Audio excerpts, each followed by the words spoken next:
Hello, friends. Now I am continuing second part of Badshah Khan and his actions. Now I have told you that his ideas was peace, non-violence, and economic revival, social contribution, etc. Now I'm continuing his rest part.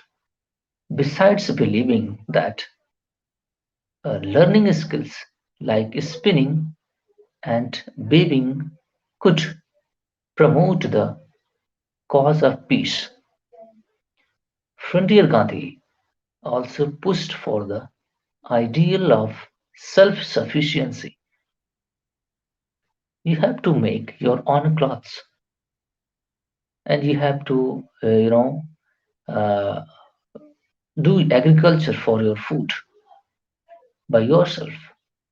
So the self-reliancy comes out into the society. Then peace will drive by that. I'm talking about when it was India's independence days, or even before independence. Was a struggling, dynamic society, was not a settled society, was ruled by the British. On that era, I'm talking about. We will wear only clothes that we ourselves produce. He is saying that. Eat only such foods and vegetables as we raise there and set up a small dairy to produce us with milk. We will deny ourselves what we cannot ourselves produce. His idea was on that time for the economic revival and self-sufficiency, because there was a boycott movement going on that time. Khudai Khidmatkars were highly disciplined and had their own flags, initially red and later tricolor. When they met Mahatma Gandhi ji and when Jawaharlal Nehru ji, then they accepted India's tricolor and brands of bagpipes and drums. They seemed like an unarmed army of peace, and the emphasis of their training was for forbearance and tolerance. These are the ingredients of a society, a pluralistic society. If you are living in, you need to have tolerance. You know, so they started seeding of these items into the society. You know, that's why in India we are living in a India is a pluralistic society, multicultural, lot of religion and language, 1,000 dialects, 22 recognized constitutional languages, and many more. So, tolerance is the fabric, should be the fabric of a nation in which the society can progress. So that's why these are the leader, the value of these words. And it is not the words, they started seeding into the society, fabric of the society. Each member took an oath. Khudai Khidmatgar, each member took an oath. We are the army of God. By death or wealth unmoved, we march, our leader and we, ready to die. Mr. Khan said, a devout Muslim taught his people that being a Muslim, listen to me, being a Muslim meant complete submission to God's will, complete submissions to God's will. He would say, I give you the weapons of the prophet, patience and righteousness. The patience and righteousness. Patience is the value of ourself, and righteousness is the values of ourself. And these two components and tolerance, you know, acceptance of multicultural things, multi-religious things, acceptance, tolerance. If these are the components, then we will move ahead. A society will progress. The value of this man. I want to tell you that's why I'm emphasizing it. Not only Islam, Ghaffar also believed that all religions are benevolent. Every religion that has came into the world has brought the message of love and brotherhoodness. Those who are indifferent to the welfare of these followers, fallen men, and those hearted are empty of love, do not know the meaning of religion. He's saying that these are his words. The conviction of non-violence on the path of Mr. Khan was an unusual one, as the society he belonged to was not much accustomed to it. I am talking about on those days when the society was not accustomed to this, because there was a very segmental division of Indian society. Every province was divided. You know, 552 provinces, 53, even 560 provinces was there when India got the independence. And British territory was different kind of thing. If you calculate everything, 1,000 plus, provinces you will get. You so the complexity, division, differences, difference of thought, opinion, etc., was,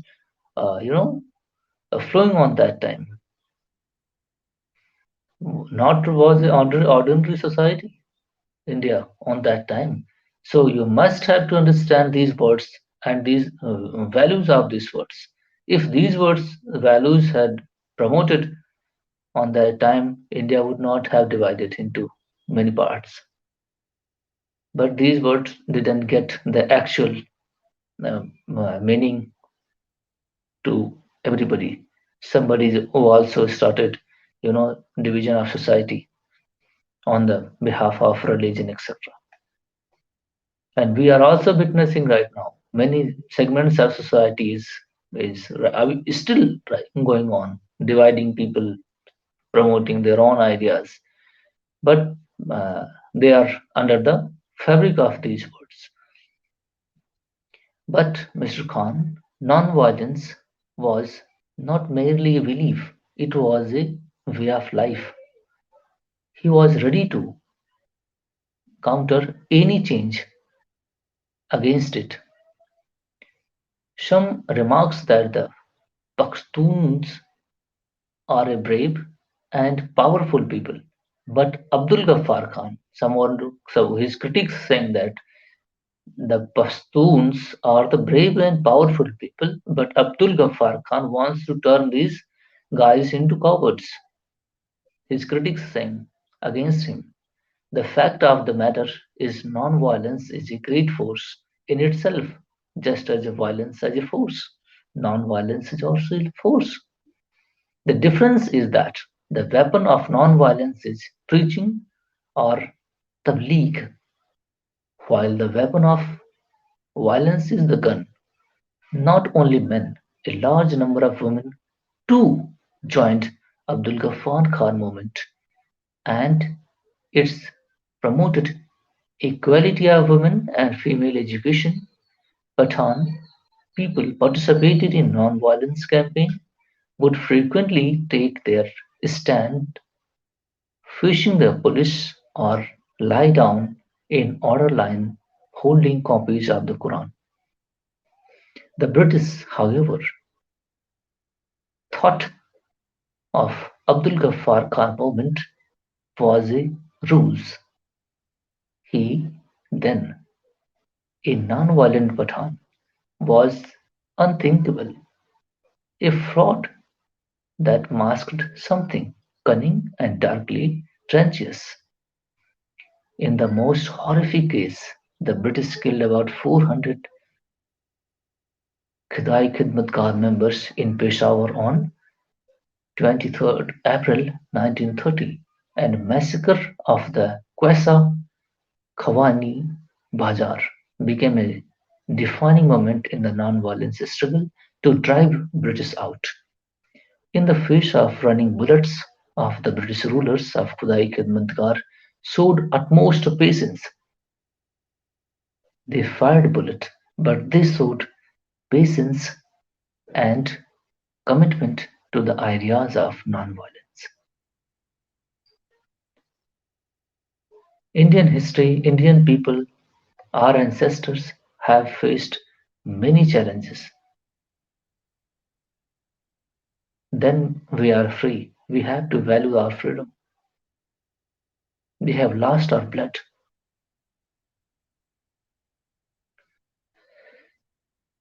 Chanting God's name, Allahu Akbar, as they want to their death. The massacre reminded everyone of the show of the British brutality on Jallianwala Bagh. When the coercive tactics of British failed, they played the communal game to break the movement. But Khan, though devout Muslim, had a universalistic approach. You know, he had the approach when they started, playing with the religion. He had the universalistic approach. He said that all revealed religion have come to us from God. They have come in order to bring unity, love, and amity to this world. It is incumbent upon the followers of all religions to right the word of hate and intolerance. He continued to work for religious harmony even he was in jail. He requested the jail authority to arrange the teaching of Quran for the Hindus and Bhagavad Gita for the Muslims.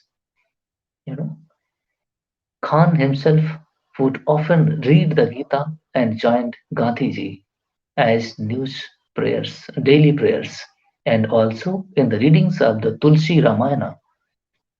Comfortable with Hindu friends, comrades, and colleagues, Badshah Khan also had many Christians and Westerns among his friends, and he tried earnestly by dispelling this misunderstanding about the Pathans among the people of other faiths and society. Like Gandhi, those non-violence was based on the Jain concept of ahimsa. Khan's, too, was spiritual and it was based on the Islam's shabr, which implies holding on to the religious righteous cause without retaliation. Sabr I mean samira is holding on to a righteous cause without retaliation. Like Gandhi, Khan too liked an ascetic and his personal belonging was where nothing but than a small bundle of spare cloths. A leader, a great leader, had only spare cloths. The simplistic life, example of a simplistic life, have a great vision for society, for the nation, but they are living as a very simple people. They are the leader, actual leaders. A leader who cannot sacrifice, then how he can become leader for a normal people? While in prison, Gandhiji and Khan started their reading, share their reading glasses. But what is more important is that they shared a vision for asceticism and self-purification. Gandhi said to him, "The more I see him, the more I love him." The Abdul Gaffar Khan, in his turn, felt uncomfortable is being called Frontier Gandhi, as he thought that name of the Gandhi would be reserved for only one person, that is Mahatma Gandhi. You know, the partisan pained Badshah Khan as much as it did Mahatma Gandhi. He too felt betrayed by the Congress and told Gandhi that working committee and they were throwing us Pathan and uh, Khudai Khidmatgar to the wolves. Ideological differences between Hindu-Muslim League made Khudai Khidmatgar truly helpless in their own land without Pakistan's dominance. Uh, I'm sorry. Ideological differences with the Muslim League made Khudai Khidmatgar truly helpless in their own land under the Pakistani dominance.